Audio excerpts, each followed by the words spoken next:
अमीरों के बच्चे एफएससी पढ़ते हैं, बीएससी पढ़ते हैं, टेक्नोलॉजी पढ़ते हैं, गरीबों के बच्चे दीन पढ़ते हैं और फिर अमीरों को मिंबरियां मिलती हैं, गरीबों के बच्चों को अल्लाह मिंबर अता फरमाता है, मुसल्ला रसूल अल्लाह देता है। हजरत सैयदना इमाम अबू मालिक फरमाते हैं, मैं गरीब का बेटा था और मेरी 6-7 बहनें, मैं अकेला भाई था।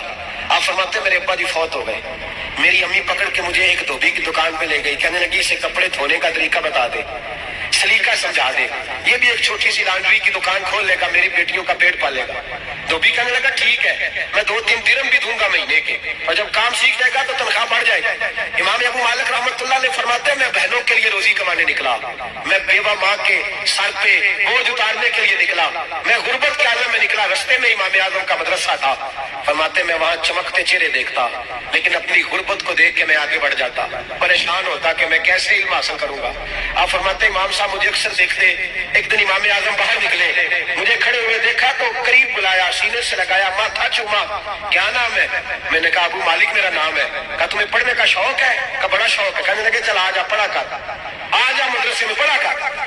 कहते मैं सारा दिन वहां पढ़ता, घर से काम करने आता, सारा दिन इमाम आजम के पास पढ़ता रहता।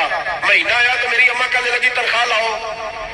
मैंने कहा अम्मी जी तनख्वाह तो वो देगा जो ड्यूटी पे जाता हो, मैं तो पढ़ने जाता हूँ। कहते अम्मा घर से निकली और बड़े गुस्से के साथ निकली, कहने लगी मौलवी ने मेरा बच्चा खराब कर दिया, मेरा बच्चा खराब कर दिया, मैं काम पे भेजती थी, इसने किस चक्कर में डाल दिया, मसलों से भी कभी पेट भरा है, काम भी तो करने चाहिए ना।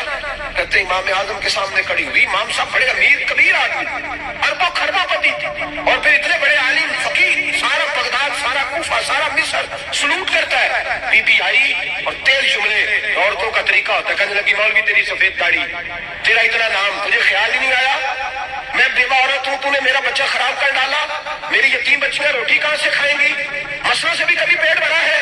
कहती इतने सख्त जुमले कहे पर कुर्बान जाओ इमाम आजम सुनते रहे और मुस्कुराते रहे।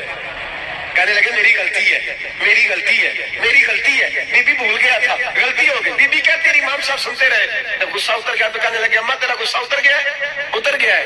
कहने लगे तेरा बेटा बड़ा नेक है, तेरा बेटा बड़ा लायक है, तू इसे पढ़ने दे। कहने लगे चुप कर दे मौलवी, ये पढ़ेगा तो मैं रोटी कहां से खाऊंगी। हजरत इमाम मालिक कहते हैं मैं